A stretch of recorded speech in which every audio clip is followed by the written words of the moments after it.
Bonsoir, le ministre de l'Éducation nationale Vincent Peillon était l'invité de France Inter, l'occasion de présenter sa stratégie numérique pour l'école du XXIe siècle.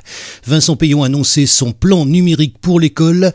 10 millions d'euros seront consacrés au numérique dans le prochain budget. Ils permettront la mise en place d'une stratégie globale qui ira du raccordement au débit des écoles rurales à l'équipement des écoles en tablettes et ordinateurs. Le ministre a insisté sur la difficulté de concilier les usages du numérique. Aujourd'hui, on utilise des écrans chez soi, mais pas en milieu scolaire. Ainsi, le gouvernement souhaite mettre en place à la fois un service ressources via le service public d'aide aux devoirs en ligne, mais également une formation qui permettra aux professeurs d'utiliser le numérique pour enseigner. Enfin, Vincent Peillon a annoncé la création d'une filière française de production de logiciels pédagogiques numériques afin que la France se positionne dans ce domaine et construise l'école du XXIe siècle.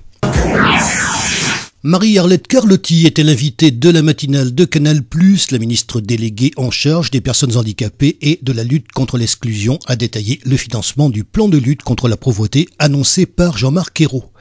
Marie-Arlette Carlotti a débuté l'entretien en expliquant le financement du plan de lutte contre la pauvreté. D'une part, les mesures seront lissées sur l'ensemble du quinquennat. D'autre part, des choix politiques seront faits quant aux économies de l'État. La ministre a par ailleurs rappelé que les mesures s'appliqueront progressivement, certaines en 2013, d'autres fin 2014, et donc que les budgets seront adaptés en conséquence et d'insister sur l'orientation politique du gouvernement et l'urgence de la situation. Il faut faire plus aujourd'hui en matière de solidarité, en matière de lutte contre le chômage. L'ensemble de notre gouvernement est orienté vers cela. Marie-Arlette Carlotti a également souligné la spécificité et la cohérence de l'action gouvernementale française. Nous sommes le seul gouvernement en Europe qui, au moment où justement la crise est profonde, protège sa cohésion sociale, protège ses mesures sociales, voire qui en fait plus, c'est-à-dire qui refuse la précarité. On refuse que 14% de notre population soit aujourd'hui en grande précarité. Le plan de compétitivité, de croissance et d'emploi, plus le pacte de solidarité, plus les emplois dirigés vers les jeunes, plus le fait qu'on accompagne les plans sociaux, qu'on évite des licenciements. C'est un plan cohérent du gouvernement, c'est une vraie politique pour l'emploi. La ministre s'est également intéressée au chantier de la mise en place du registre des crédits aux particuliers. Je n'ai pas de doute, je pense que c'est une volonté de faire reculer le surendettement. Il faut aussi responsabiliser les banques, mais il ne faut pas couper le crédit. Ça, c'est permettre aux jeunes aussi, en particulier, d'avoir accès à la consommation. Marisol Touraine était l'invitée de LCI, la ministre des Affaires sociales et de la Santé, s'est exprimée sur les mesures sociales contre la pauvreté annoncées la veille par le Premier ministre, mais aussi sur les mesures pour lutter contre les déserts médicaux, l'affaire des laboratoires Servier et les salles de consommation réduite. Interrogée sur le financement du pacte de solidarité annoncé par Jean-Marc Ayrault, Marisol Touraine a expliqué le plan global sera financé dans le cadre de la stratégie financière d'ensemble que nous mettons en place.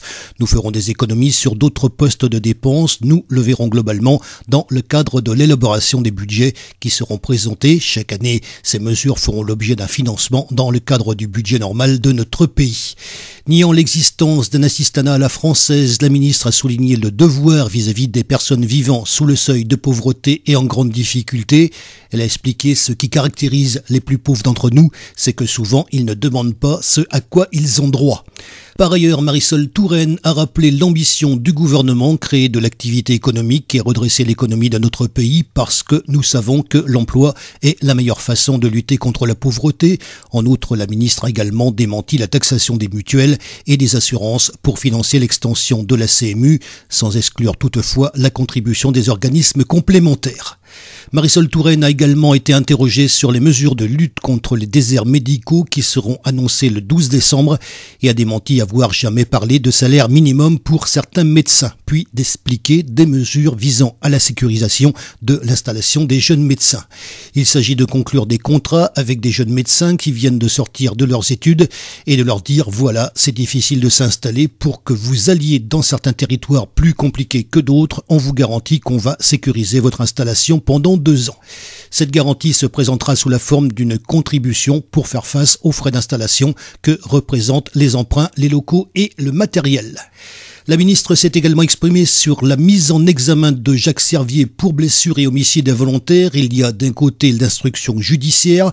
J'aurais souhaité que les laboratoires Servier s'engagent dans une procédure d'indemnisation spontanée en direction des victimes. Ça n'a pas été le cas. À la justice de rendre son verdict et j'espère le plus rapidement possible. Enfin, invité de Télématin sur France 2, Jean-Marc Ayrault, le Premier ministre, est revenu sur le plan de lutte contre la pauvreté présenté mardi 11 novembre. Le plan présenté par le gouvernement est une politique globale et cohérente de lutte contre la pauvreté et les inégalités qui n'ont cessé de s'accroître depuis 10 ans. Aujourd'hui, notre pays compte 8,5 millions de pauvres et 2,7 millions d'enfants, une situation intolérable et en constante augmentation. Jean-Marc Ayrault a insisté sur la nécessité, surtout en temps de crise, de donner le coup de pouce nécessaire pour pouvoir repartir et se donner les moyens de réduire les inégalités. Ce plan se manifeste notamment par la hausse du RSA socle, l'élargissement de l'accès aux tarifs sociaux de l'énergie ou de la CMU et complète le plan pour la compétitivité présenté le mois dernier par le gouvernement. Ce plan sera financé selon le Premier ministre par des économies de l'État, mais également par la réforme de la fiscalité pour les plus riches et la nouvelle tranche d'imposition à 75% au-delà d'1 million d'euros. Être français, c'est aimer son pays et contribuer à son redressement. Quand je vois les hausses de rémunération des grands patrons du CAC 40, je me dis qu'on a bien fait d'augmenter la fiscalité sur les hauts revenus. La France a besoin de solidarité. Il y a trop d'injustice. Le Premier ministre a tenu également à mettre fin aux rumeurs sur une éventuelle baisse des taux du livret A. Au contraire, son plafond sera une nouvelle fois augmenté de 25% début 2013, ce qui représentera une augmentation de 50% depuis le début du quinquennat. Jean-Marc Ayrault rappelle à cet effet que le livret A est une pièce majeure du financement du logement social, une épargne populaire que le gouvernement souhaite préserver.